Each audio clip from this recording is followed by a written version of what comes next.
पहला प्रश्न। एक और आप साधकों को ध्यान साधना के लिए प्रेरित करते हैं और दूसरी ओर कहते हैं कि सब ध्यान साधनाएं गोरख धंधा है। इससे साधक दुविधा में फंस जाता है। वह कैसे निर्णय करे कि उसके लिए क्या उचित है। जब तक दुविधा हो तब तक गोरख धंधे में रहना पड़े। जब तक दुविधा हो तब तक ध्यान करना पड़े। दुविधा को मिटाने का ही उपाय है ध्यान। दुविधा का अर्थ है मन दो हिस्सों में बटा है। मन के दो हिस्सों को करीब लाने की विधि है ध्यान। जहां मन एक हुआ वहीं मन समाप्त हुआ।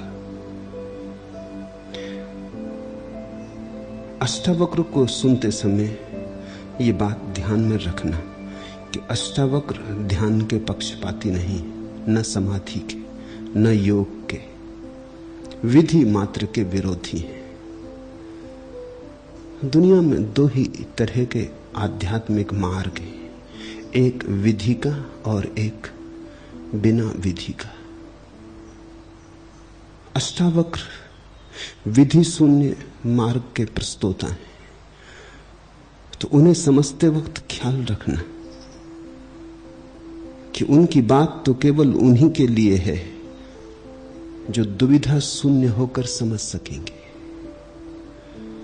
जिनकी समझ ही इतनी गहरी हो जाए कि फिर किसी ध्यान की कोई जरूरत ना रहे, जिनकी समझ ही समाधि बन जाए।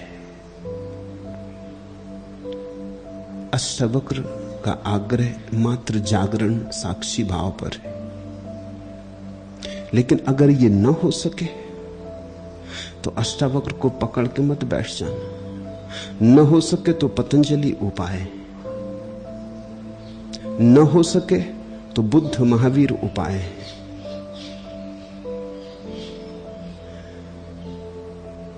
कृष्णमूर्ति यही कह रहे हैं वर्षों से जो अष्टावक्र ने कहा है। 40 वर्षों से निरंतर जो लोग उन्हें सुन रहे हैं वो इसी दुविधा में पड़ गए हैं। समझ में आया भी नहीं, समझ तो जगी नहीं और ध्यान भी छोड़ दिया।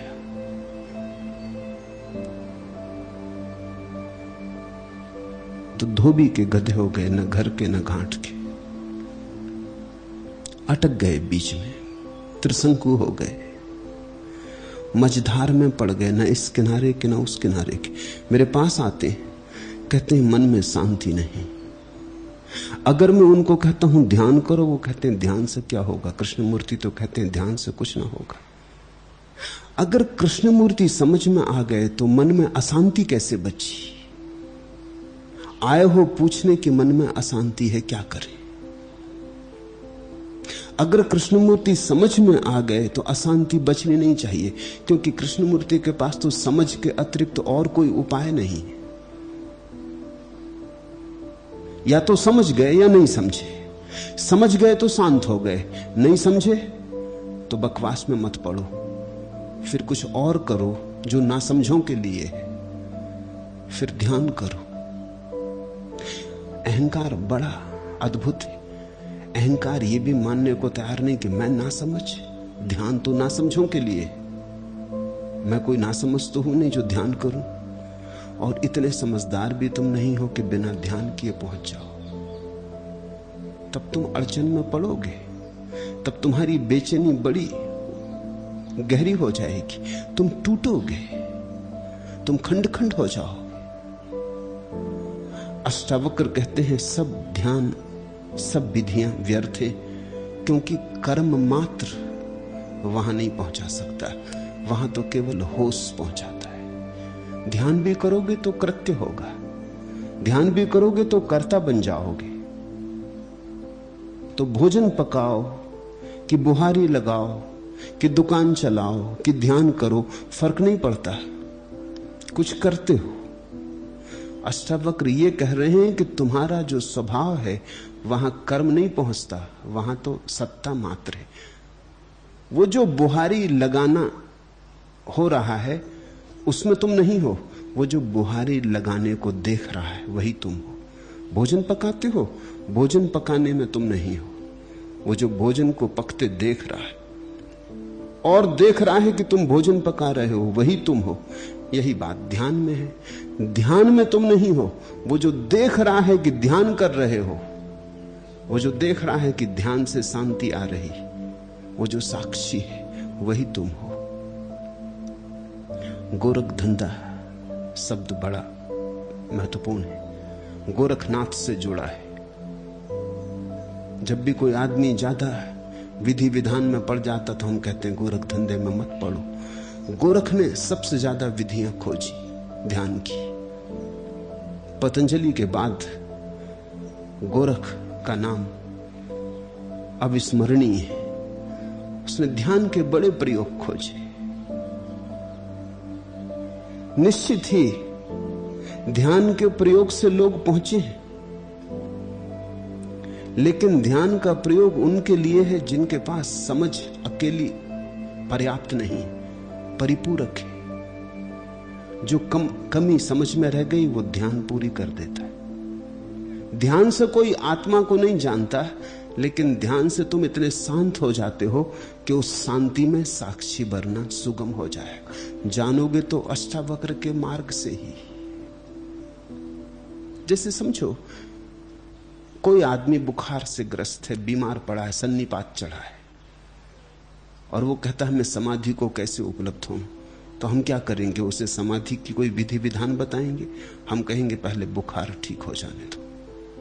वो पूछे कि क्या बुखार ठीक हो जाने से मुझे समाधि लग जाएगी?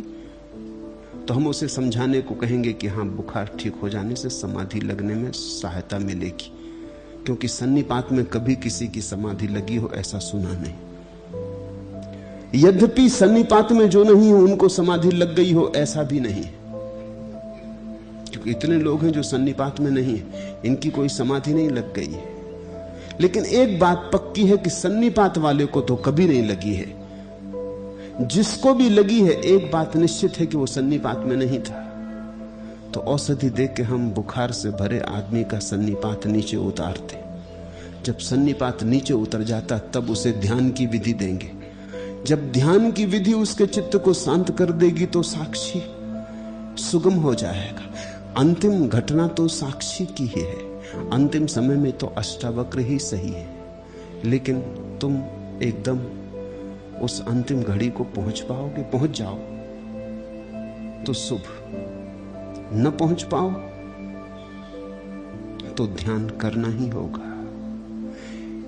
पूछा है, एक और साधकों को ध्यान पद्धति के लिए कहते, दूसरी ओर सब ध्यान पद्धतियां गोरख धंधा है ऐसा कहते। इससे साधक दुविधा में फंस जाता है। वह कैसे निर्णय करे कि उसके लिए क्या उचित है? जब तक दुविधा रहे तब तक ध्यान उचित है। जब दुविधा मिट जाए और समझ प्रज्ञा का प्रकाश फैले और एक क्षण में घटना घट जाए, फिर तुम पूछोगे ही नहीं। फिर बात ही नहीं उठती पूछने की, घटना ही घट गई, तुम समाधि को उपलब्ध ही हो गए। तो फिर तुम पूछने थोड़ी आओगे कि अब ध्यान करूं कि ना करूं। जब तक पूछने आते हो तब तक तो ध्यान करना। अभी तुम जहां खड़े हो वहां से छलांग तुम ना लगा सकोगे। शायद ध्यान कर कर के मन थोड़ा शांत हो, सन्निपात थोड़ा कम हो, तो फिर छलांग लग सके। छलांग तो लगानी ही होगी कर्ता से साक्षी पर, इतना निश्चित है।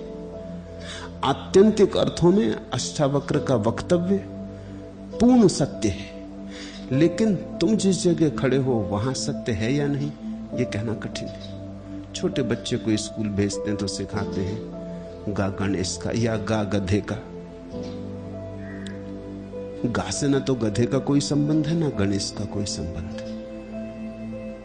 और अगर बच्चा बहुत सीख ले कि गा गधे का, गा गधे का, फिर जब भी गा को पढ़े तब ये मन में उसके दोहराए कि गा गधे का, तो वो कभी पढ़ नहीं पाएगा।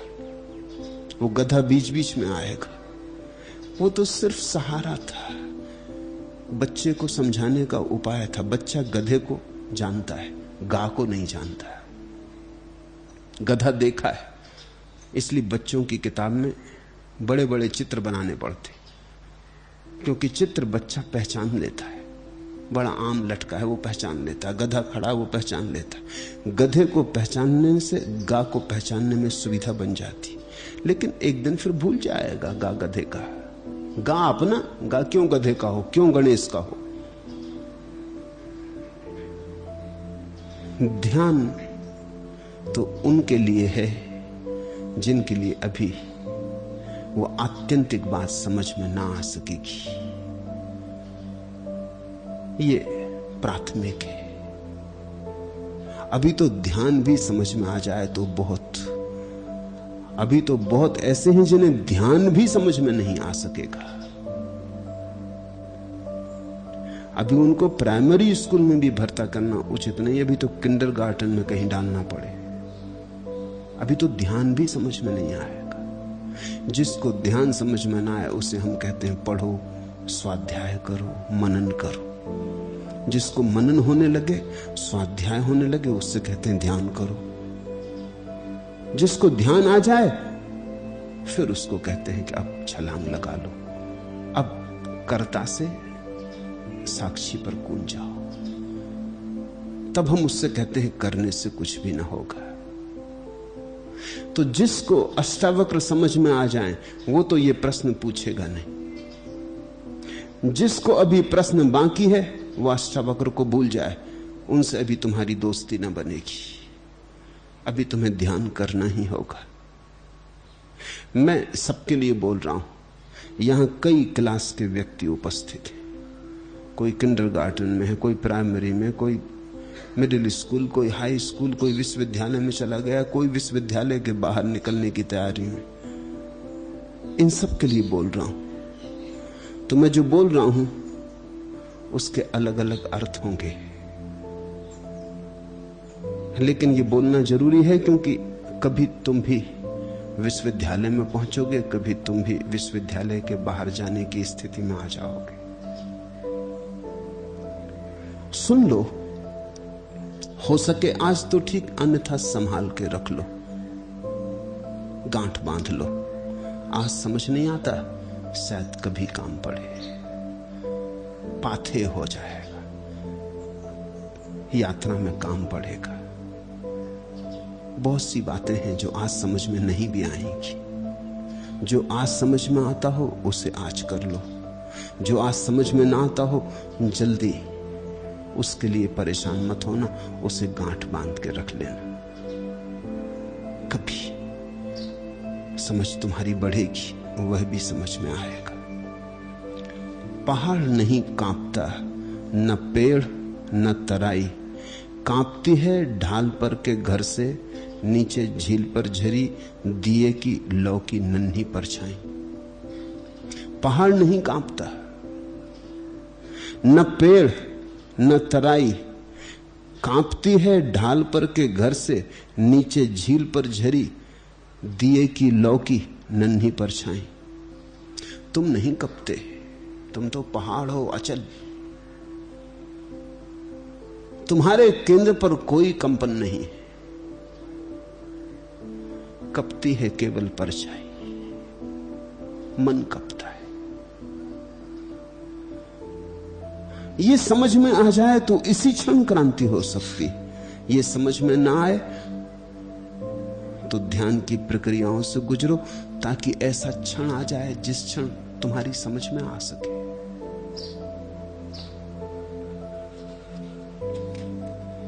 दूसरा प्रश्न, पूर्व में आप अपने प्रवचन के अंत में कहते थे, मैं आपके भीतर बैठे परमात्मा को प्रणाम करता हूं, मेरे प्रणाम स्वीकार करें। अब आप वैसा नहीं कहते। क्या अब आपको हमारे भीतर परमात्मा की झलक नहीं दिखाई पड़ती, या कि आपने वैसा कहना इसलिए बंद कर दिया कि लोग आपको भगवान कहने लगे? प्रश्नकर्ता ने नाम नहीं लिखा है, वो कायरता का सबूत है। मैं साधारणतः उन प्रश्नों के उत्तर नहीं देता जिन पर आपने अपना नाम ना लिखा हो। क्योंकि जिसकी इतनी भी हिम्मत नहीं है कि सूचना दे सके कि ये मेरा प्रश्न है, किसका प्रश्न है, उसका प्रश्न इस योग्य नहीं कि उसका उत्तर दिया जाए। लेकिन प्रश्न महत्वपूर्ण है और बहुतों के मन में उठता होगा, इसलिए उत्तर देता हूं।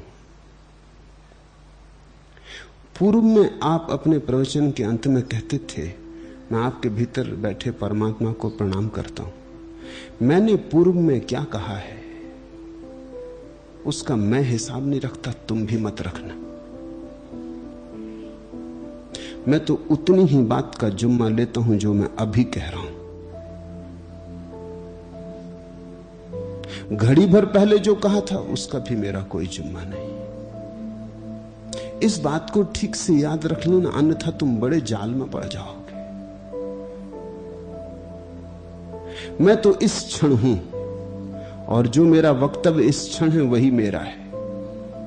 बाकी जो बीता सो बीता, जो गया सो गया, उसका हिसाब नहीं रखता हूं। अन्यथा तुम मेरे वक्तव्यों में बड़े विरोधाभास पाओगे। एक वक्तव्य दूसरे का खंडन करता हुआ मालूम पड़ेगा। अगर तुमने हिसाब लगाने की कोशिश की तो विमुक्त होना तो दूर, तुम विक्षिप्त हो जाओगे। इसलिए इस सूत्र को खूब संभाल कर रख लो कि जो मैं तुमसे कह रहा हूं इस क्षण वही। घड़ी भर बाद इसे भी भूल जाना। गुलाब का पौधा है, फूल लगा है आज। तुम उससे जाके नहीं कहते कि कल तो बड़ा फूल लगा था या छोटा फूल लगा था, आज ऐसा क्यों? गुलाब का फूल पौधा अगर बोल सकता तो कहता आज ऐसा है, कल वैसा था। तुम आकाश से नहीं कहते कि कल तो सूरज निकला था, आज बादल घिरे, बात क्या है? ऐसा विरोधाभास क्यों? आकाश अगर कह सकता तो कहता कल वैसा था, आज ऐसा है। विंसेंट वान गाग एक बड़ा डच चित्रकार हुआ, चित्र बना रहा था। किसी ने पूछा कि तुम्हारा सबसे श्रेष्ठतम चित्र कौन सा है? उसने कहा यही जो मैं अभी बना रहा हूं। दूसरे दिन वो दूसरा चित्र बना रहा था। वही आदमी फिर आया, उसने कहा कि कल जो चित्र तुमने बताया था, कहा था श्रेष्ठतम है, उसे मैं खरीदने आया हूं। उसने कहा अब वो श्रेष्ठतम नहीं रहा, अब तो मैं जो बना रहा हूं वही श्रेष्ठतम है जिसमें मैं मौजूद हूं। बाकी तो पिटी लकीर है। सांप निकल गया, रेत पर निशान छूट गया। पूर्व में मैंने क्या कहा है मैं ही हिसाब नहीं रखता, तुम क्यों रखोगे? छोड़ो। कहीं ऐसा ना हो कि आज जो मैं कह रहा हूं उसे आज ना सुन पाओ और परसों फिर मुझसे पूछने आओ। जिस मित्र ने यह पूछा है, जब मैं ऐसा कह रहा था तब उसने सुना नहीं होगा। अगर सुन लेता तो जीवन में क्रांति हो गई होती। अगर समझ लेता तो यह प्रश्न ना उठता। उस दिन चूके, अब भी मत चूक जाना। चूकने की आदत मत बना लेना। कुछ लोग चूकने की आदत बना लेते हैं, वो पीछे का हिसाब रखते, मृत का, मुर्दों की गणना करते रहते। जो वक्तव्य मैं अभी दे रहा हूं वही जीवित है, ताजा ताजा और गर्म गर्म उसे अपने हृदय में ले लो। जब ठंडा और बासा हो जाए तब तुम उसे पचा ना पाओगे। जब ताजे और गर्म को ना पचा पाए तो ठंडे और बासे को कैसे पचाओगे?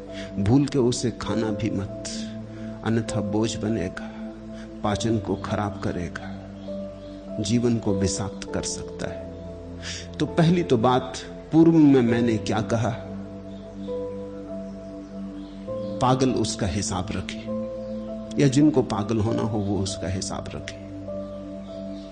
मैं तो अपने वक्तव्य के साथ अभी हूं, क्षण भर बाद न रहूंगा। यह भी जो मैं कह रहा हूं हो सकता है कल इसका खंडन कर दूं,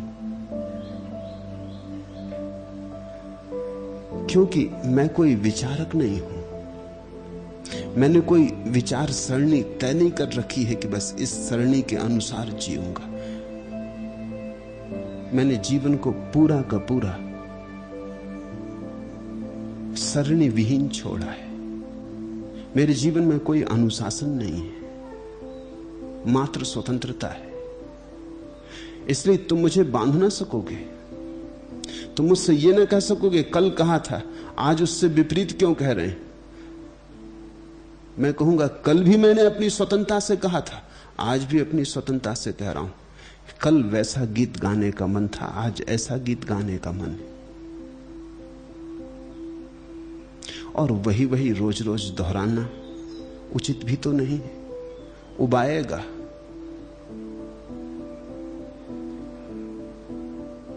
तो मैं तो पानी की धार जैसा हूं।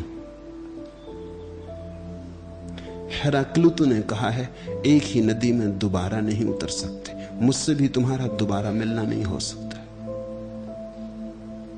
आज तुम जहां मुझे मिल रहे हो, कल मैं वहां नहीं रहूंगा। और जिन्हें मेरे साथ चलना है उन्हें प्रवाह सीखना पड़ेगा, नहीं तो तुम घसटोगे। मैं भागा जाता हूं नदी की धार की तरह, सागर की तरफ। तुम घसटते रहोगे, तुम पीछे का हिसाब करते रहोगे। मेरा कोई इतिहास नहीं है और इतिहास में मुझे कोई रुचि नहीं। प्रतिपल जीवन जो कहला दे कहता हूं,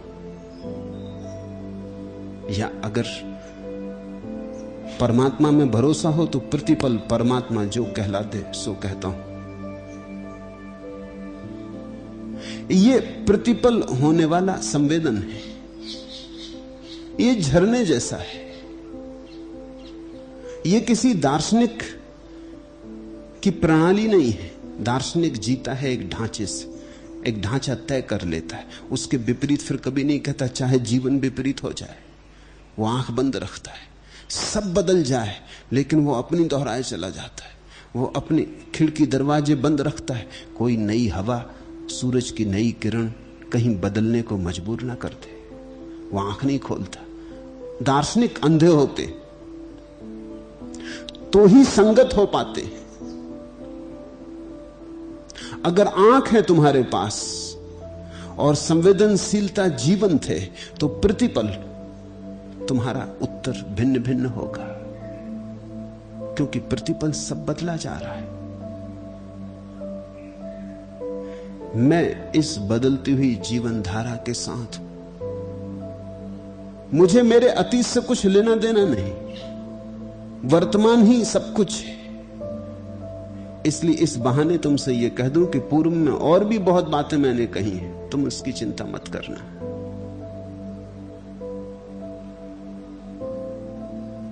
आप कहते थे मैं आपके भीतर बैठे परमात्मा को प्रणाम करता हूं, मेरे प्रणाम स्वीकार करें। अब आप वैसा नहीं कहते, न तो तब वैसा मैंने तुम्हारी मानकर कहा था और न अब तुम्हारी मानकर कहूंगा। तब मैंने अपनी मौत से कहा था, अब अपनी मौत से बंद कर दिया। तुम मेरे मालिक नहीं हो। इस तरह के प्रश्नों में कहीं भीतर छिपी एक आकांक्षा होती, जैसे तुम मेरे मालिक हो। मैं वही कहता हूं जो मैं कहना चाहता हूं, तुम्हारी रत्ती भर चिंता नहीं। तुम हो कौन? तुम्हें प्रीति कर लगे मेरा गीत सुन लेना, तुम्हें प्रीति करना लगे तुम्हारे पास पैर है, तुम अपनी राह पकड़ लेना। मैं तुम्हारी आकांक्षाएं अभीप्साओं को तृप्त करने के लिए यहां नहीं हूं। मैं तुम्हारा गुलाम नहीं। साधारणता तुम जिनको महात्मा कहते हो वो तुम्हारे गुलाम होते हैं, वही तो अड़चन है मेरे साथ। तुम जैसा कहलवाते हो कहते, तुम जैसा चलवाते हो चलते, तुम जैसा बताते हो, बस ऊपर से दिखता है कि तुम महात्मा के पीछे चल रहे हो। गौर करो तो महात्मा तुम्हारे पीछे चल रहा है। इनको तुम महात्मा कहते हो जो तुम्हारे पीछे चलते। किस धोखे में पड़े हो? जो तुम्हारे पीछे चलता है वो तो इसी कारण अयोग्य हो गया, उसके पीछे तो चलना ही मत। लेकिन तुम्हारा परिचय इसी तरह के महात्माओं से है, इसी तरह के नेताओं से। ना तो कोई महात्मा ना कोई नेता। नेता हमेशा अपने अनुयायी का अनुयायी होता है। इसलिए कुशल नेता वही है जो देख लेता अनुयायी किस तरफ जाते हैं, उसी तरफ चलने लगता है। कुशल राजनीतिज्ञ वही है जो पहचान लेता हवा का रुख और देख लेता कि अब अनुयायी पूरब की तरफ जा रहे हैं तो वो पहले से पूरब की तरफ चलने लगता। अनुयायी कहते हैं समाजवाद, वो और जोर से चिल्लाता है समाजवाद। अनुयायी अगर समाजवाद के विरोध में है तो वो विरोध में हो जाता है, या वो इस ढंग के वक्तव्य देता है कि उन वक्तव्यों में तुम साफ नहीं कर सकते कि वो पक्ष में है कि विपक्ष में, ताकि उसे सुविधा बनी रहती, वो कभी भी उन वक्तव्यों को बदल ले। मैंने सुना है पटवारी ने रिश्वत ली, पकड़ा गया, मुकदमा चला। पटवारी के विरुद्ध गांव में 3 व्यक्ति साक्षी देने आए, जिनमें ताऊ शिवधन भी थे। पहला गवाह पेश हुआ। पटवारी के वकील ने एक ही प्रश्न पूछा, पटवारी ने जब 50 रुपए लिए उस समय वह बैठा था या खड़ा था? पहला गवाह बोला बैठा था। अब दूसरा गवाह पेश हुआ। वकील ने वही प्रश्न उससे भी पूछा, उसने कह दिया खड़ा था। अब बारी आई ताऊ शिवधन की। वे भांप गए कि मामला गड़बड़। वकील ने उनसे भी वही प्रश्न किया तो ताऊ बोले, बस बाबूजी क्या बूझोगे? मेरे सवाल का सीधा जवाब दो, बूझोगे कि नहीं बूझोगे ये बात मत करो। ये क्या उत्तर हुआ कि बस बाबूजी क्या बूझोगे? मेरे सवाल का सीधा जवाब दो, वकील ने धमकी दी। ताऊ हंसकर बोले, अरे वकील साहब, पटवारी ने तो कमाल कर दिया। 50 रुपये जेब में पड़ गए ते माचा माचा फिरे, कदे उठे कदे बैठे, कदे कुर्सी पे बैठे, कदे मूढ़े पे और कदे खड़ा हो गए। ये राजनीतिज्ञ का जवाब है।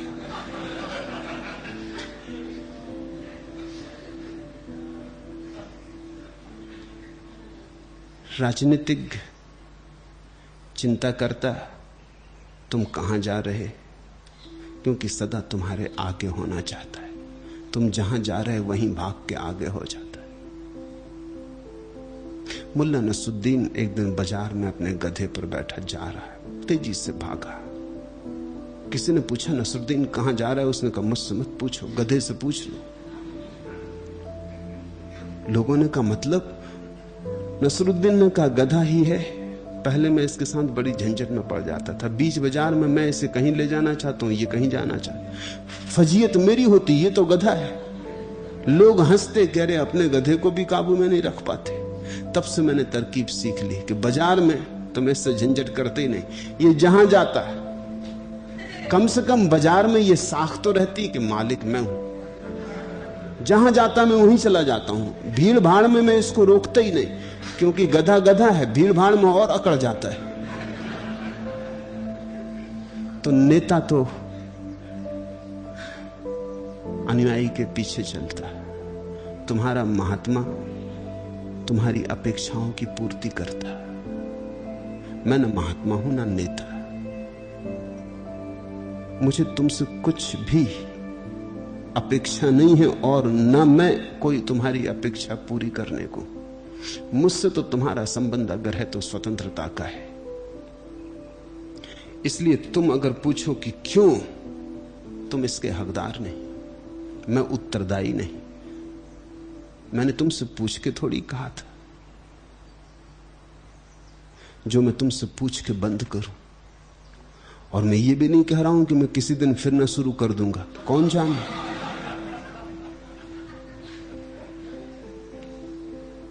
क्या अब आप हमारे भीतर परमात्मा की झलक नहीं देखते? परमात्मा की झलक एक बार दिखाई पड़ जाए तो फिर समाप्त नहीं होती। जो झलक दिखाई पड़ जाए और फिर दिखाई ना पड़े, वो परमात्मा की नहीं। परमात्मा कोई सपना थोड़ी है, अभी था अभी खो गया। परमात्मा शाश्वतता है। एक बार दिख गया तो दिख गया। नहीं, परमात्मा की झलक दिखाई पड़नी बंद नहीं हो गई, लेकिन कुछ और झलक दिखाई पड़ी। और वो झलक ये थी कि तुम्हें मैंने देखा कि तुम बड़े मस्त हो जाते थे जब मैं कहता तुम्हारे भीतर परमात्मा को प्रणाम करता हूं। तुम समझते कि तुम्हें प्रणाम कर रहा हूं, तुम भूल करते थे। मैं कहता था तुम्हारे भीतर बैठे परमात्मा को प्रणाम करता हूं, तुम समझते थे तुम्हें प्रणाम कर रहा हूं, तुम गदगद हो जाते थे। मेरे पास लोग आते थे, वो कहते थे कि जब आप ये कहते हैं कि तुम्हारे भीतर बैठे परमात्मा को प्रणाम करते तो बड़ा आनंद होता है। आनंद अहंकार की तृप्ति से होता होगा, क्योंकि तुम भली भांति जानते हो कि तुम परमात्मा नहीं हो। अगर तुम जानते ही होते कि तुम परमात्मा हो तो तुम यहां आते किस लिए? मैं जानता हूं कि तुम परमात्मा हो, तुम नहीं जानते कि तुम परमात्मा हो। मेरी तरफ से प्रणाम सच्चा था, तुम्हारी तरफ जाके गलत हो जाता था। तुम कुछ का कुछ समझ लेते थे। मैं तो परमात्मा को प्रणाम करता था, तुम समझते थे तुम्हारे चरणों में प्रणाम अर्पित है। तुम्हारे अहंकार को बड़ी तृप्ति मिलती थी। जिसने पूछा है उसकी भी अड़चन यही है, अब उसके अहंकार को तृप्ति नहीं मिल रही होगी। आदमी अपने ही हिसाब से समझता है। शहर में नौकरी कर रहे अपने लड़के का हालचाल देखने चौधरी गांव से आए। बड़े सवेरे पुत्र वधू ने पक्के गाने का अभ्यास शुरू किया। अत्यंत करुण स्वर में वह गा रही थी, पनियां भरन कैसे जाऊं, पनियां भरन कैसे जाऊं। शास्त्रीय संगीत तो शास्त्रीय संगीत, उसमें तो एक ही पंक्ति दोहराए चले जाओ, पनियां भरन कैसे जाऊं। आध घंटे तक यही सुनते रहने के बाद बगल के कमरे से चौधरी उबल पड़े और चिल्लाए, क्यों रे बचुआ, क्यों सता रहा है बहू को? यहां शहर में पानी भरना क्या शोभा देगा उसे? जा आज ही कहारिन का इंतजाम कर। शास्त्रीय संगीत, पनियां भरन कैसे जाऊं, लेकिन चौधरी की बुद्धि तो शास्त्रीय नहीं। समझे कि बचुआ उनका लड़का बहू को सता रहा है, कह रहा चल पानी भरने। वो बेचारी आधे घंटे से कह रही पनियां भरन कैसे जाऊं। और बंबई जैसा शहर, यहां जाएगी भी कहां पानी भरने। गांव की बात और समझ तो अपनी अपनी। मैं अपनी समझ से कहता था, तुम अपनी समझ से समझते थे। फिर वर्षों तक कहने के बाद मैंने देखा कि मेरे कहने से कुछ अंतर नहीं पड़ता।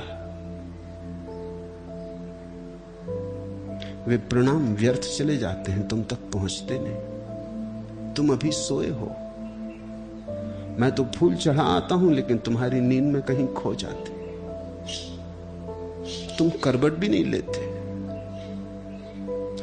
उल्टे मेरे फूल तुम्हारी नींद के लिए और सामक दबा बन जाते। मैं कह देता हूं तुम परमात्मा हो, तुम बड़े प्रफुल्लित होते हो, जागते नहीं। अगर तुम समझदार होते तो तुम्हें चोट पड़ती, तुम रोते। जब मैंने कहा था कि मैं तुम्हारे भीतर बैठे परमात्मा को प्रणाम करता हूं, तो तुम्हारी आंखों में आंसू झरते, तुम रोते। तुम कहते कि नहीं ऐसा मत कहो, मैं पापी हूं। लेकिन तुम में से एक ने भी ये ना कहा।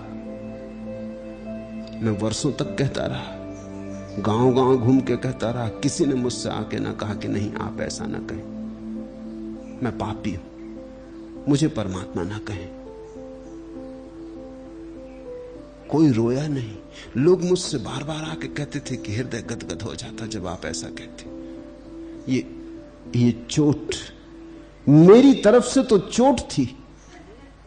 तुम समझे कि तुम्हारी पीठ सहला रहा हूं। मेरी तरफ से चोट थी कि तुम थोड़े जागो कि परमात्मा होके और तुम क्या हो गए हो, क्या कर रहे हो, कहां भटके हो। लेकिन उस चोट का तो कोई परिणाम नहीं होता था। तुम गदगद होते थे, उल्टा तुम्हारा अहंकार भरता था।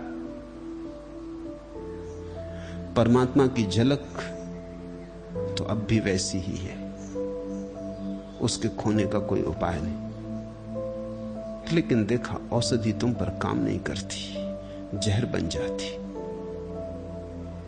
रोकती।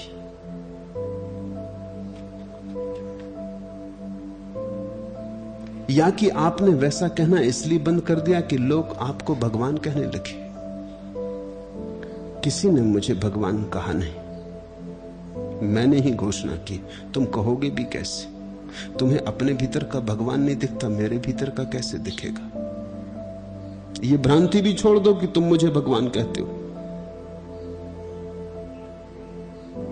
जिसे अपने भीतर का नहीं दिखा, उसे दूसरे के भीतर का कैसे दिखेगा? भगवान की तो मैंने ही घोषणा की है। और ये ख्याल रखना, तुम्हें कभी किसी में नहीं दिखा। कृष्ण ने खुद घोषणा की, बुद्ध ने खुद घोषणा की। तुम्हारे कहने से थोड़ी बुद्ध भगवान है, तुम्हारे कहने से थोड़ी कृष्ण भगवान है। दूसरे के कहने से तो कोई भगवान हो भी कैसे सकता है? ये कोई दूसरों का निर्णय थोड़ी है, ये तो एकांत रूप से निज घोषणा है। ऐसा मेरा अनुभव है। इसमें तुम्हारे गवाही की जरूरत नहीं, तुम्हारे वोट की जरूरत नहीं कि तुम वोट दो कि यह आदमी भगवान है या नहीं। उसके लिए राष्ट्रपति और प्रधानमंत्रियों को तुम तय करो। भगवान तो एक स्वस्फुरण है, एक आत्म प्रतीति है। तुम्हें भी जब होगी तो तुम्हें ही होगी, किसी के कहने से थोड़ी तुम भगवान हो जाओगे। अंधे जिनको अपना ही पता नहीं, वो अगर तुम्हें भगवान भी कहें तो इससे थोड़ी तुम भगवान हो जाओगे। उनकी समझ उतनी ही होगी जितनी उनकी समझ है। एक दिन पत्नी मुल्ला नसरुद्दीन पर बहुत नाराज हो गई। नाराज होकर उसके ऊपर झपटी तो मुल्ला भागकर खाट के नीचे घुस गया। पत्नी चीखकर बोली, कायर निकल बाहर। मुल्ला ने कहा, क्यों निकलूं बाहर? मैं इस घर का स्वामी हूं, मेरी जहां मर्जी होगी वहीं बैठूंगा।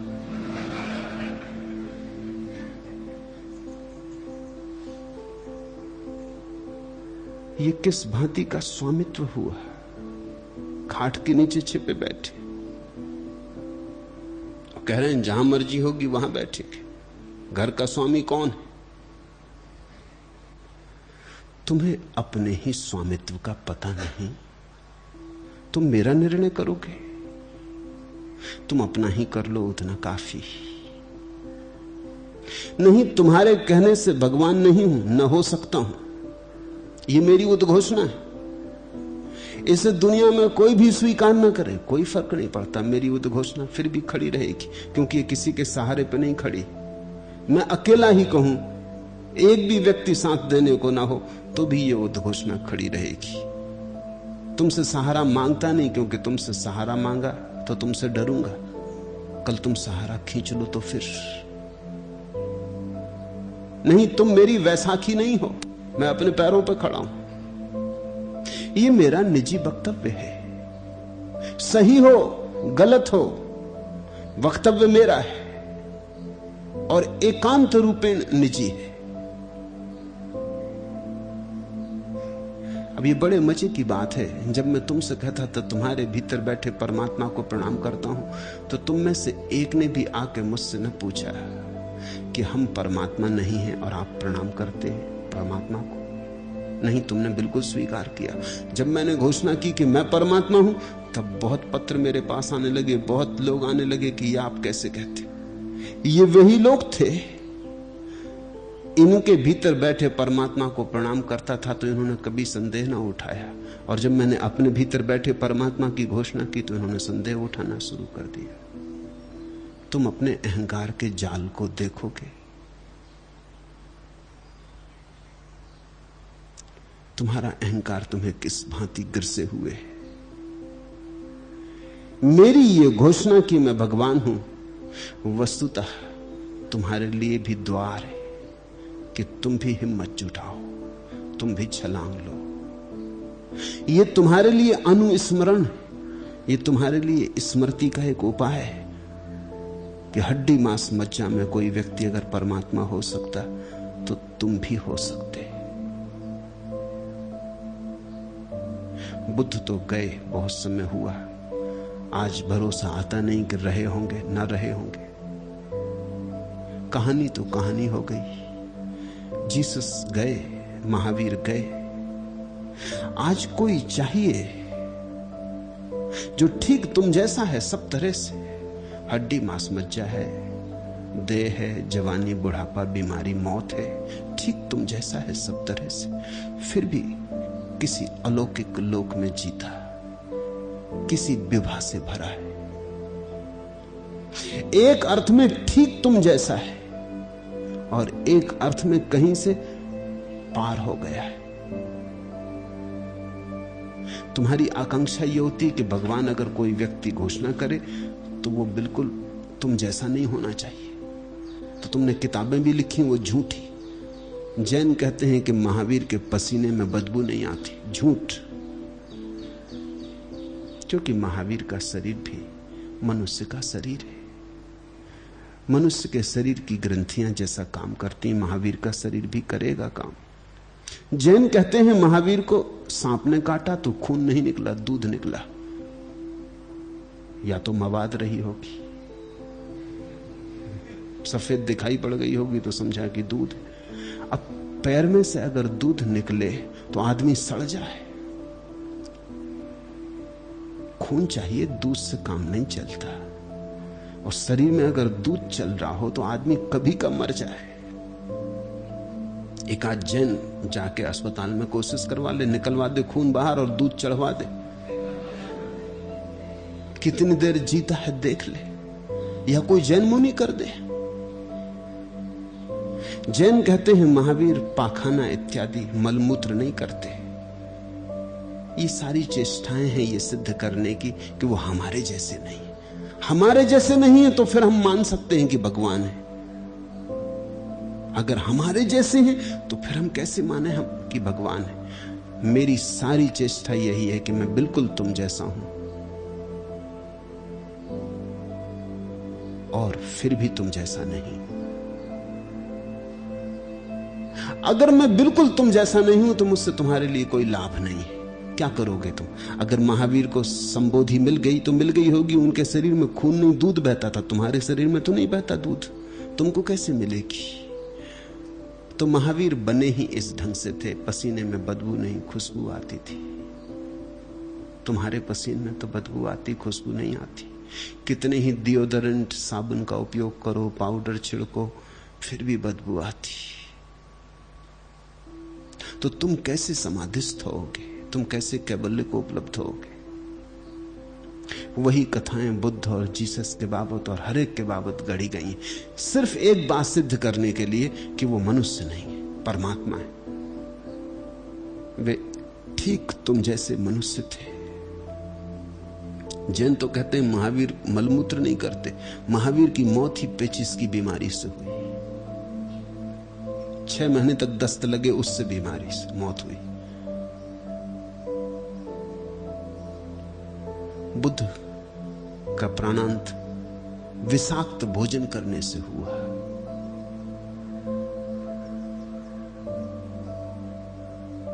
कृष्ण पैर में तीर लगने से मरे।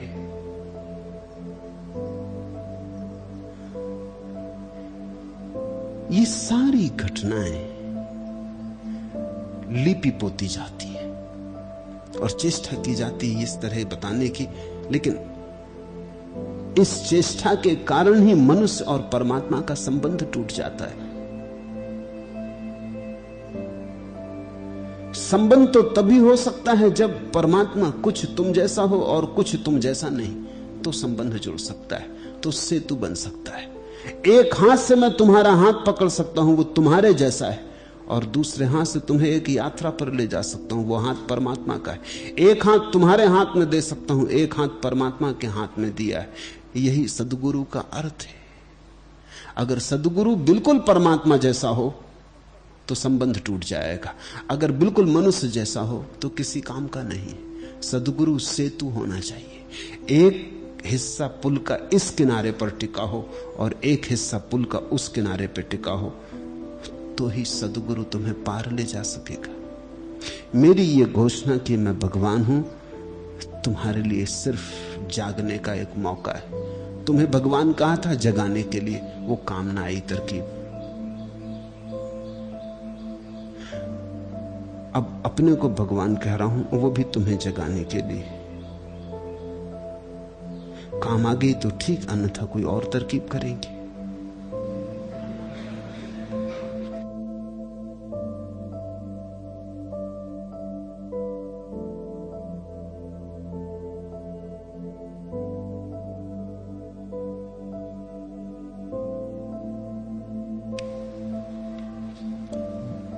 तीसरा प्रश्न, आप तो जनक के गवाह हैं, क्या सच्ची आत्मोपलब्धि पर यह भाव होता है, अहो अहम नमो मह्यम? अहो अहम नमो मह्यम, मेरा मुझको नमस्कार। अहो, क्या ऐसा भाव होता है सम्यक समाधि में? ऐसा भाव होता नहीं, क्योंकि वहां तो सारे भाव खो जाते, सब विचार खो जाते। लेकिन जब समाधि से उतरती है चेतना वापस जगत में, तब ऐसा भाव होता है। इसको ठीक से समझ लेना। ठीक निर्विकल्प समाधि में तो कोई भाव नहीं होता, वही तो निर्विकल्प होने का अर्थ है। सब भाव शून्य हो जाते। लेकिन जब चेतना वापस उतरती उस महालोक से, फिर लौटती है इस जगत में, मन में, देह में, संसार में, और जब चेतना चेष्टा करती है अभिव्यक्त करने का कि क्या हुआ, उस महालोक में क्या घटा, कौन सी प्रतीति हुई, कौन सा स्वाद मिला, तब ऐसा भाव जरूर होता है, अहो अहम नमो मह्यम। तब ऐसा भाव होता है कि धन्य हूं मैं, मेरे ही भीतर परमात्मा विराजमान है, मैं अपने ही चरण लगूं, ऐसा भाव होता। ये वचन बहुत अनूठा है। जनक का ये वचन अद्भुत है। सिर्फ एक उल्लेख मिलता है रामकृष्ण के जीवन में कि उनका चित्र किसी ने लिया, और जब चित्रकार चित्र लेकर आया तो रामकृष्ण अपने ही चित्र के सामने झुक के उसके चरण छूने लगे। शिष्य तो समझे कि दिमाग इनका खराब हुआ, अब यह हद हो गई, ये भी पागलपन की हद है। किसी ने कहा भी कि परमहंसदेव आप ये क्या कर रहे हैं, अपने ही चित्र का पूजन कर रहे हैं, नमन कर रहे हैं अपने ही चित्र को। रामकृष्ण ने कहा भली याद दिलाई, मैं तो भूल ही गया, ये तो समाधि का चित्र है, ये तो किसी भाव दशा का चित्र है, मुझसे क्या लेना देना। ये तो मैं अपनी समाधि को नमस्कार कर रहा हूं। समाधि मेरी तेरी थोड़ी होती, अपनी तुम्हारी थोड़ी होती। समाधि तो समाधि है, समाधि को तो नमन करना होता है। तो जब सिद्ध उतरता है वापस जगत में और खबर देता है, तब ऐसे भाव पैदा होते।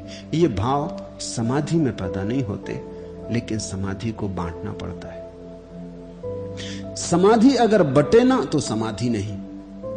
महावीर 12 वर्ष तक मौन में रहे, फिर जिस दिन घटी घटना भागे नगर की तरफ, जो छोड़ आए थे वहीं भागे, भागे भीड़ की तरफ, जिससे पीठ मोड़ दी थी उसी तरफ गए, जहां से विमुख हो गए थे फिर वहां लौटे। अब घटना घट गई थी, अब बांटना था। फूल खिल गए थे, अब सुगंध फैलनी थी। सोचता था मैंने जो नहीं कहा वह मेरा अपना रहा, रहस्य रहा। अपनी इस निधि, अपने संयम पर मैंने बार बार अभिमान किया, पर हार की तक्षणधार है साल रही। मेरा रहस्य उतना ही रक्षित है, उतना भर मेरा रहा कि जितना किसी आरक्षित क्षण में तुमने मुझसे कहला लिया। जो औचक कहा गया वह बचा रहा, जो जतन संजोया चला गया। यह क्या मैं तुमसे या जीवन से या अपने से चला गया? जो औचक कहा गया वह बचा रहा, जो जतन संजोया चला गया। इस जीवन में जो तुम बचाओगे वो खो जाएगा, जो तुम बांट दोगे वो बच जाएगा। ऐसा अनूठा नियम, जो दोगे वही तुम्हारा रहेगा, जो संभाल के रख लोगे, छिपा लोगे, सड़ जाएगा, कभी तुम्हारा ना रहेगा। इसलिए समाधि तो परम धन है। जब फलता है तो बांटना पड़ता है। समाधि वही जो बटे, न बटे तो झूठ। कहीं कुछ भूल हो गई, कहीं कुछ नासमझी हो गई, कहीं कुछ का कुछ समझ बैठे। जब बादल जल से भरा हो तो बरसेगा, तो तृप्त कंठ पृथ्वी का होगा उसकी वर्षा से। जब दिया जलेगा तो रोशनी बिखरेगी। जब भी समाधि लगती किसी के जीवन में फूल खिलता तो बटता। सारे शास्त्र ऐसे ही जन्मे। शास्त्र का जन्म समाधि के बटने के कारण होता। शास्त्र और किताब का यही फर्क है। किताब आदमी लिखता, चेष्टा करता।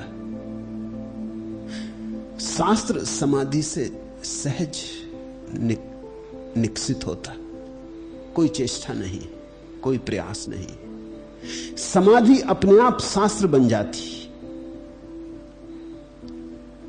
समाधि से निकले उपनिषद, निकले वेद, निकला कुरान, निकली बाइबल, निकला धम्मपद। ये समाधि के क्षण से बटे। समाधि का अर्थ है तुमने पा लिया।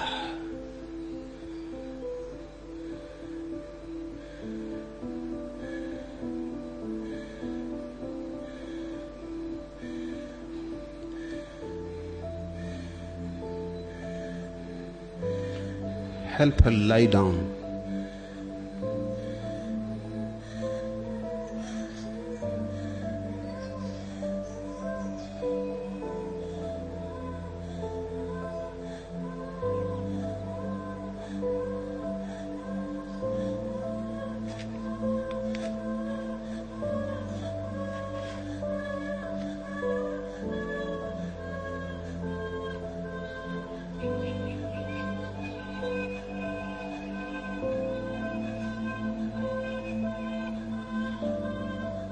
Now be silent. Keep silent.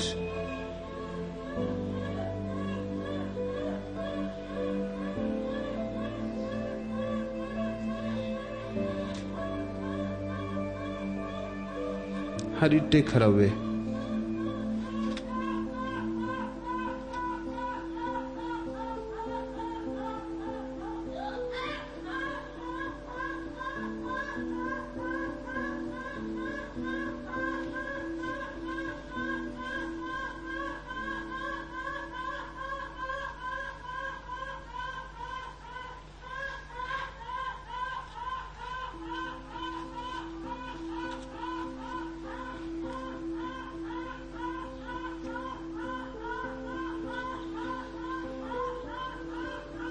समाधि बटना चाहती, बटती, फिर भी जो कहना है अनकहा रह जाता है।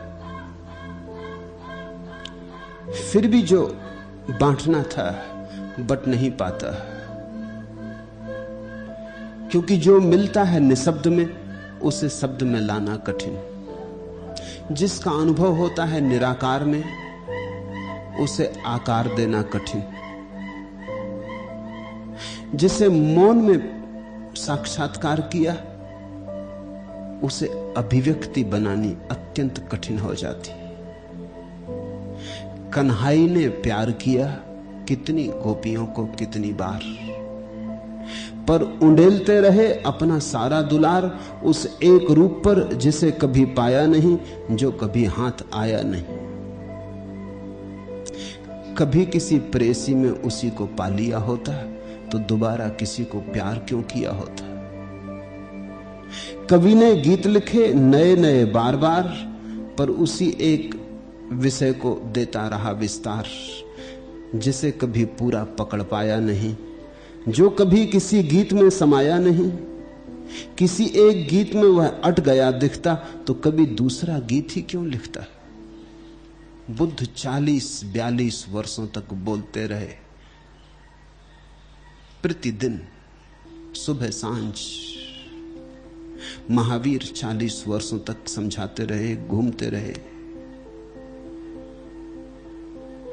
कुछ था जो कहना था, कहने की कोशिश की, भरसक अथक कोशिश की, फिर भी पाया कि पूरा अट नहीं पाता, कुछ छूट जाता, कुछ पीछे रह जाता। रविंद्रनाथ ने मरते वक्त कहा कि हे प्रभु, तू समय के पहले उठा ले रहा है।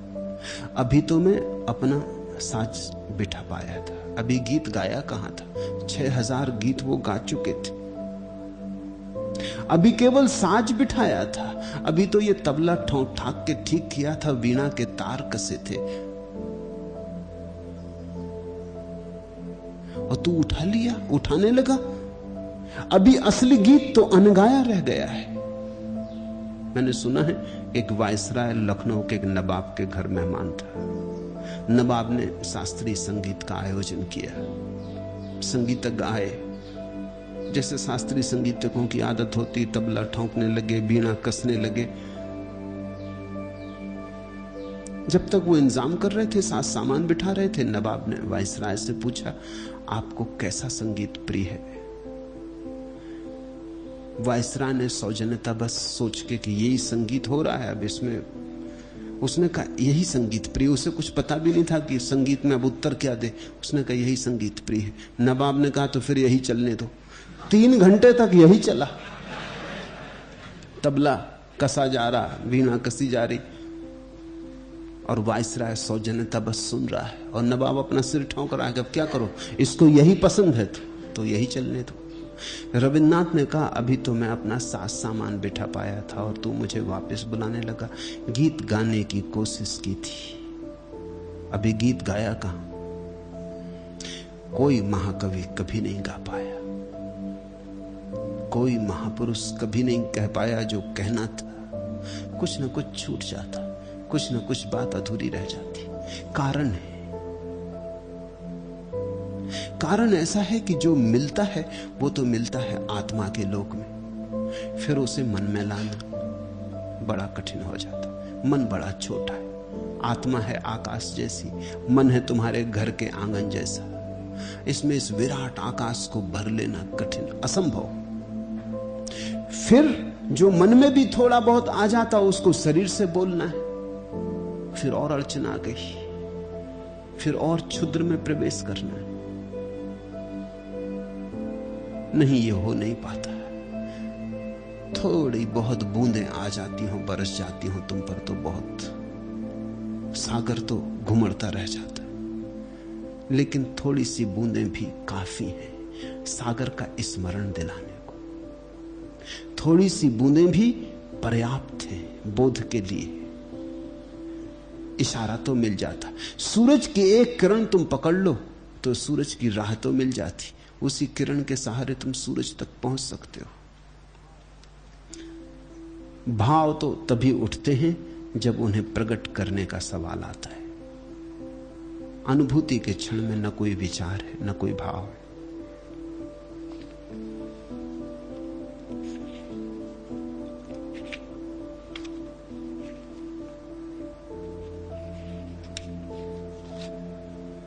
चौथा प्रश्न, हम बहुत पुराने हो गए हैं। जब कभी नए के प्रादुर्भाव का क्षण आता है, हमारे गात शिथिल हो जाते, हाथ में गांडीव गिरने लगता है और हम भय से कांपने लगते। हम चाहते तो हैं कि नए का जन्म हो, लेकिन भय का अंधकार हमें घेर लेता और हम किम कर्तव्य विमूढ़ हो जाते। कृपा पूर्वक समझाएं कि नए के स्वागत के लिए कैसी चित्त दशा चाहिए और कैसी दृष्टि।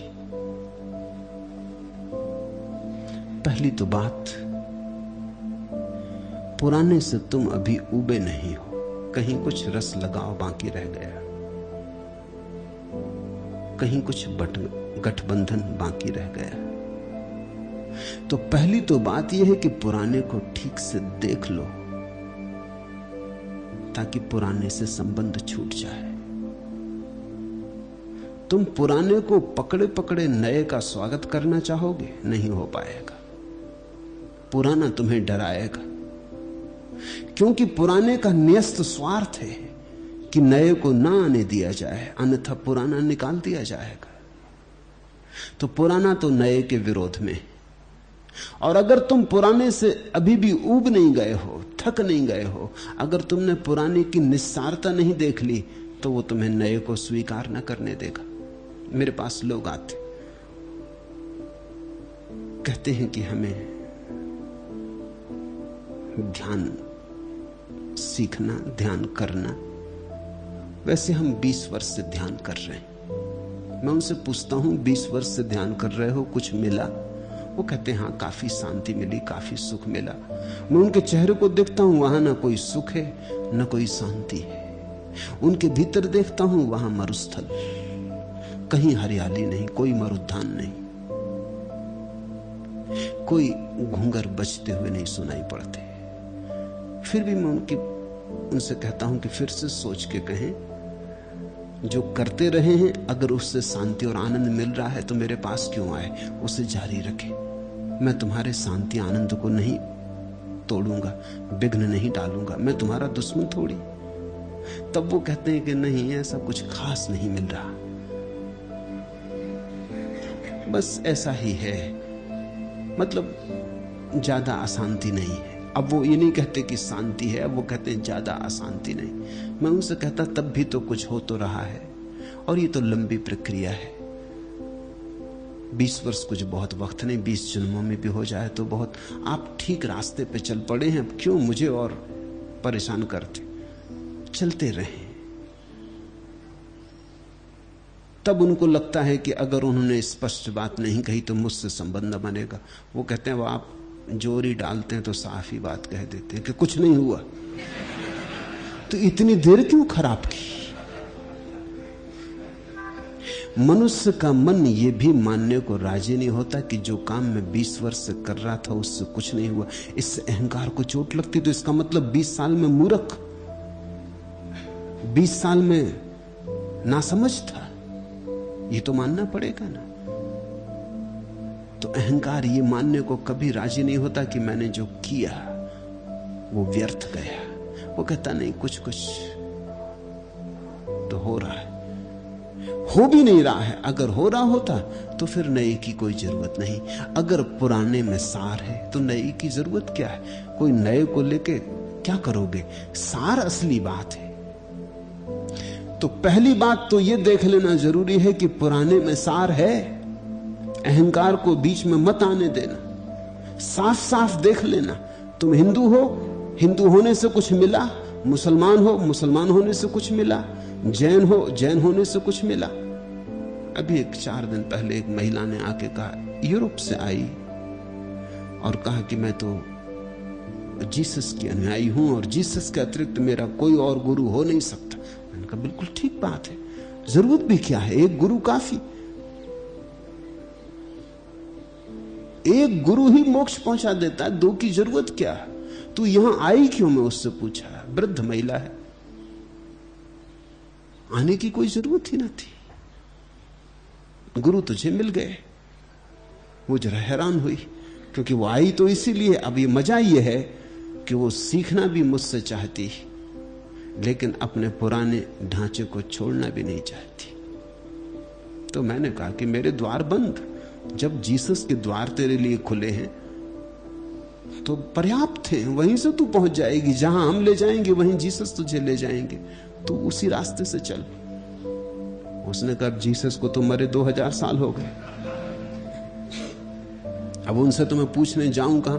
तो फिर मैंने कहा मुझसे पूछना हो तो उनको छोड़ो, फिर इतनी हिम्मत करो, मुर्दा को छोड़ो। आदमी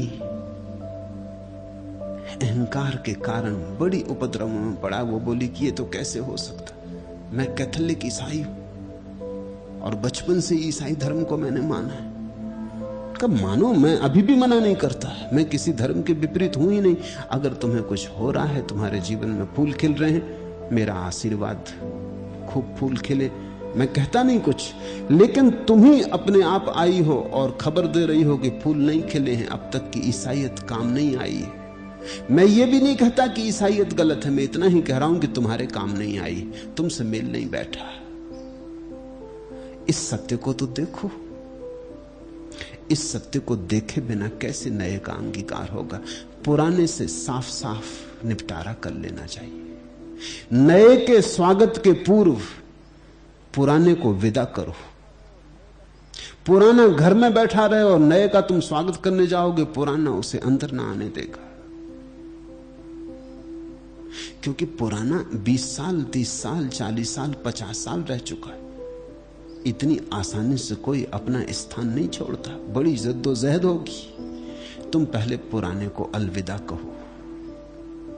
एक ही बात ख्याल रखो कि हुआ है पुराने से कुछ, तो कोई जरूरत नहीं नए के साथ जाने की, क्योंकि नए पुराने से क्या लेना देना है। सत्य कोई नया होता कि पुराना होता है? सत्य तो बस सत्य है। अगर तुम्हारे जीवन में सार की वर्षा हुई है, अमृत का झरना बहा है, तो कितने ही प्राचीन के कारण हुआ हो गया। तुम धन्यभागी हो, नाचो, उत्सव मनाओ। नहीं हुआ तो हिम्मत जुटाओ, पुराने को विदा करो। पुराने की विदा प्रथम चरण है नए के स्वागत के लिए। लेकिन तुम हो चालाक, तुम हो हिसाब लगाने वाली, तुम सोचते हो पुराना भी बना रहे, नए में भी कुछ सार हो तो इसको भी हथिया लो। ये नहीं होता। इससे तुम्हारी दुविधा बढ़ेगी। दो नाव पर कभी सवार मत होना, अन्यथा टूटोगे और मरोगे। दो घोड़ों पर सवार मत हो जाना, अन्यथा प्राण गमाओगे। पुराने और नए का साथ साथ हिसाब मत बांधना।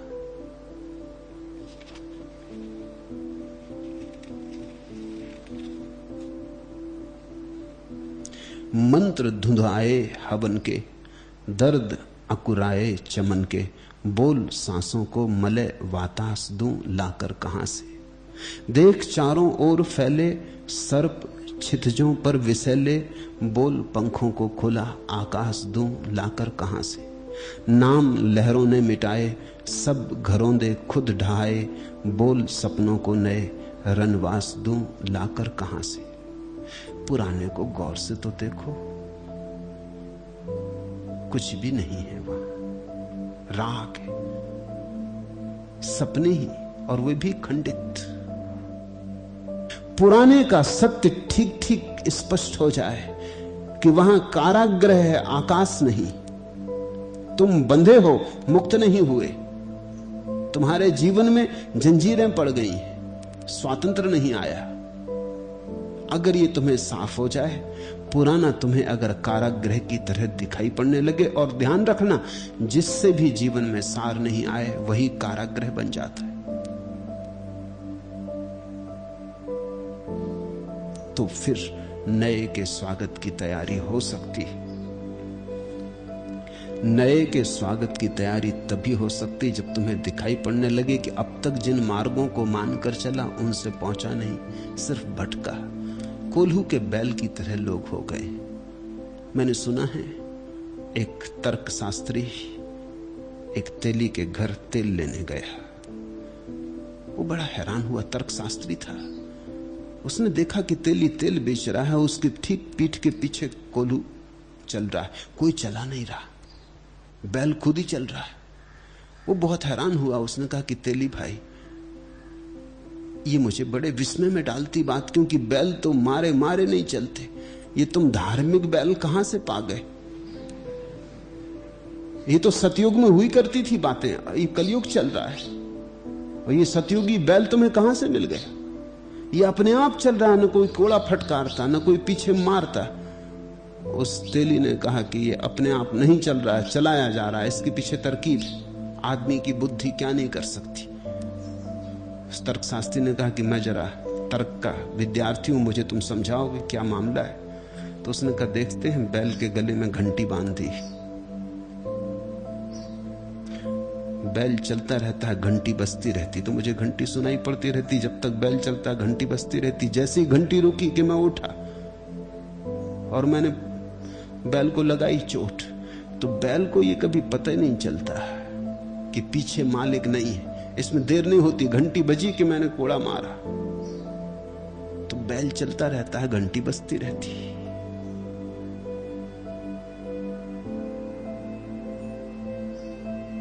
आंख पर पट्टियां बांधी तो बैल को कुछ दिखाई तो पड़ता नहीं कि मालिक कहां है।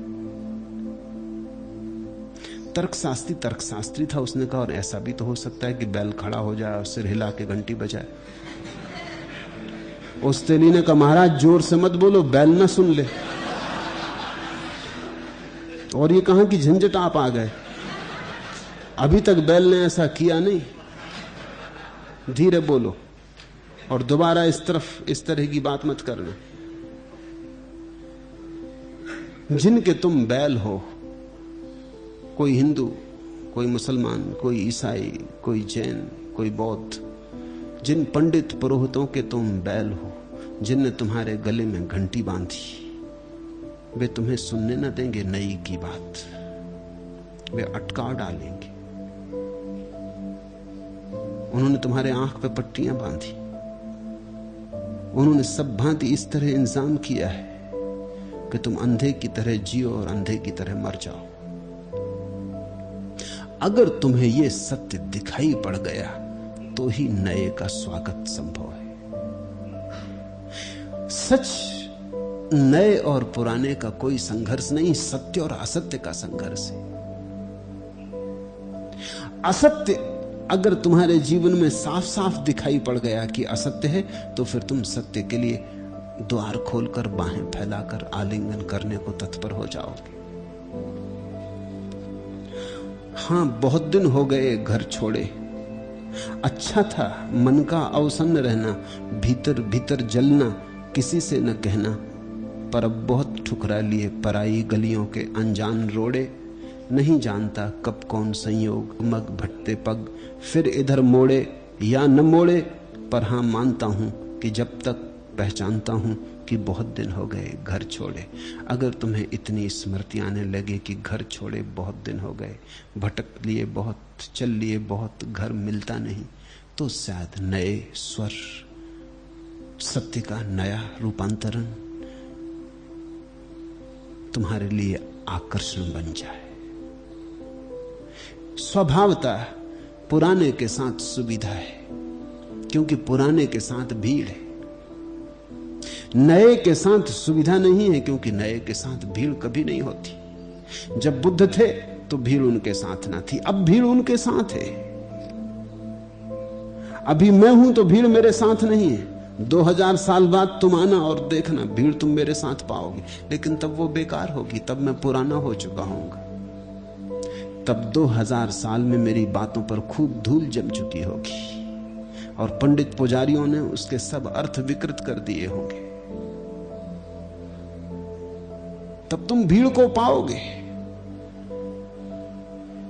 लेकिन तब किसी अर्थ की न रह जाएगी। सत्य को बार बार नया नया आना पड़ता है, क्योंकि पंडित पुजारी उसको सदा व्यर्थ कर देते हैं, खराब कर देते हैं।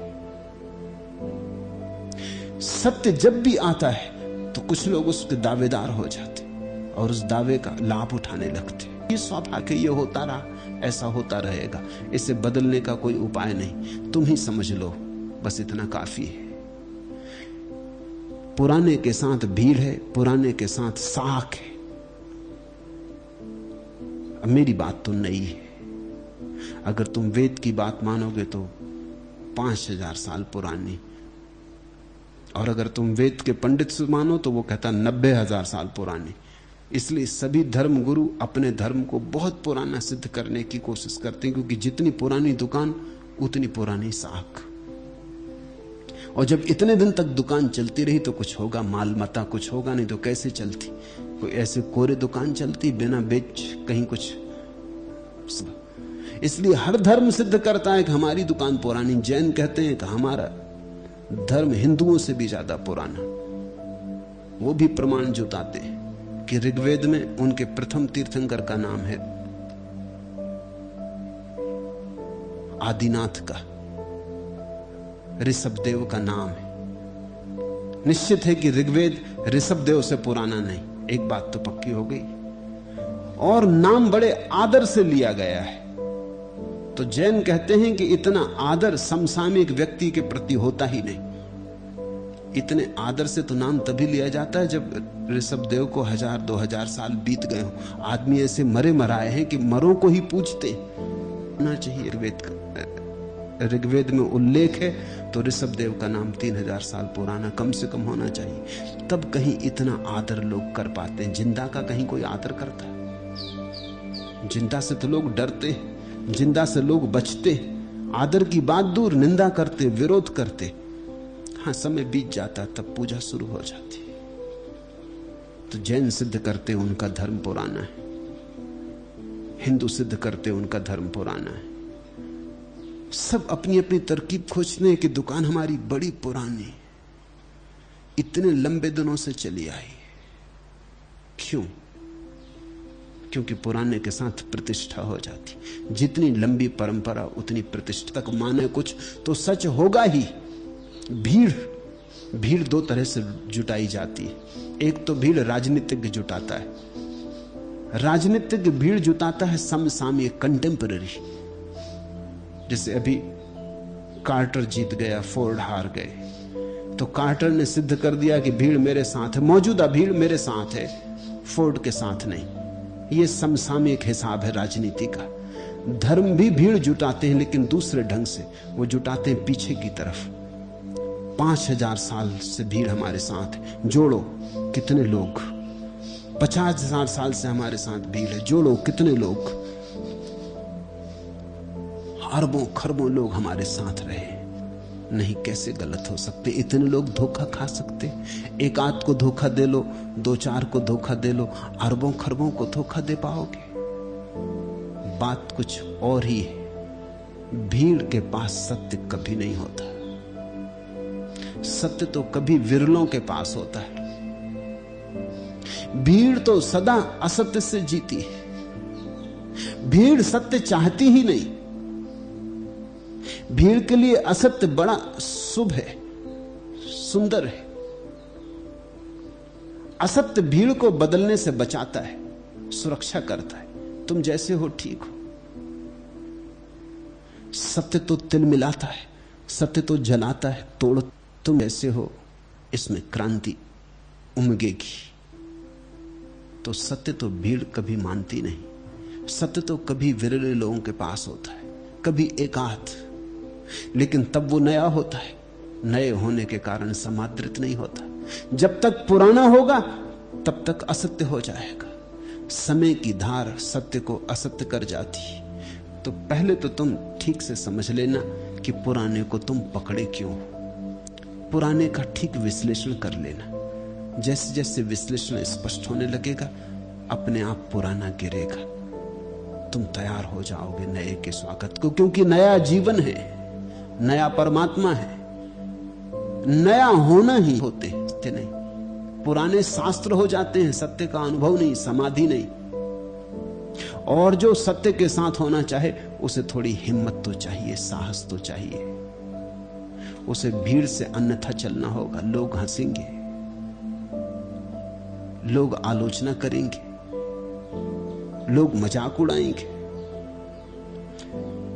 लोग मजाक उड़ाते इसलिए हैं ताकि तुम्हारी हिम्मत भी ना हो नए के साथ जाने की। और लोग मजाक इसलिए भी उड़ाते हैं, आलोचना इसलिए भी करते हैं कि वे खुद भी डरे हुए हैं कि अगर इस तरह सुविधा दी लोगों को जाने की तो उनका पुराना ढांचा बिखर जाएगा। पुराने ढांचे के साथ बड़े तुम कपोगे। अब कोई व्यक्ति मेरा सन्यासी हो जाता है तो खतरा ले रहा है। सिर्फ हिम्मतवर लोग, दुस्साहसी लोग ही खतरा ले सकते, क्योंकि सब तरह की अड़चनों से आएगी। जहां जाएगा मुश्किल में पड़ेगा।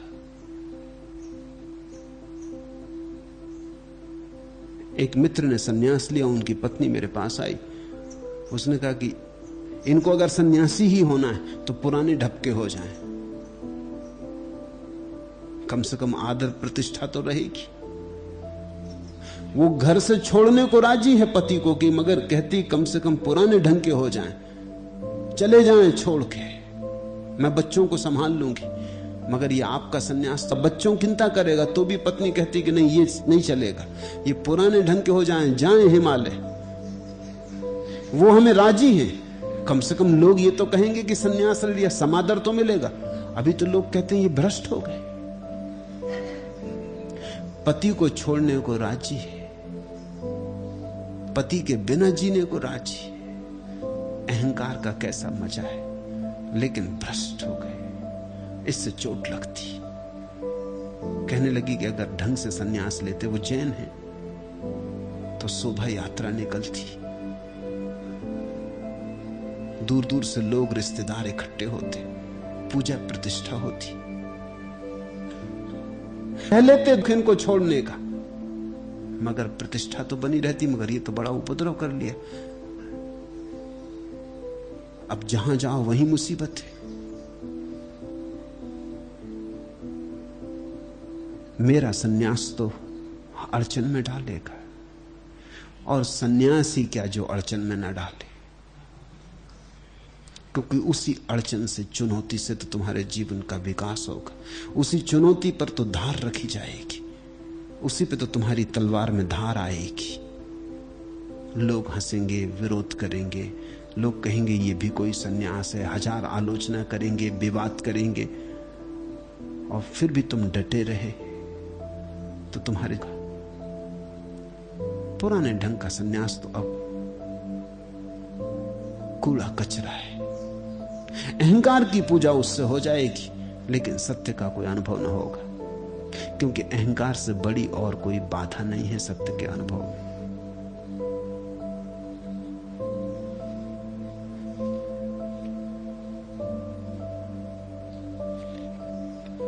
आखिरी प्रश्न, आपने कहा कि कर्म करते हुए कर्ता भाव नहीं रखना है और जो होता है उसे होने देना है।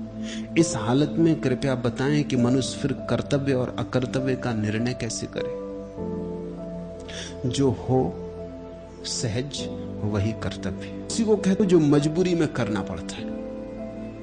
बाप बीमार है, पैर दबा रहे हैं, तुम कहते हो कर्तव्य कर रहे हैं। कर्तव्य कर रहे हैं मतलब कि मरो भी या ठीक हो जाओ, कर्तव्य तो ना करवाओ।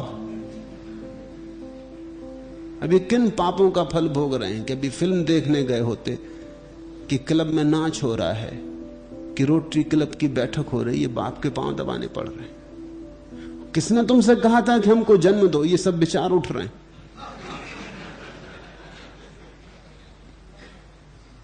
कर्तव्य का मतलब तुम समझते हो? कर्तव्य का मतलब जिसे तुम करना नहीं चाहते और करना पड़ता है।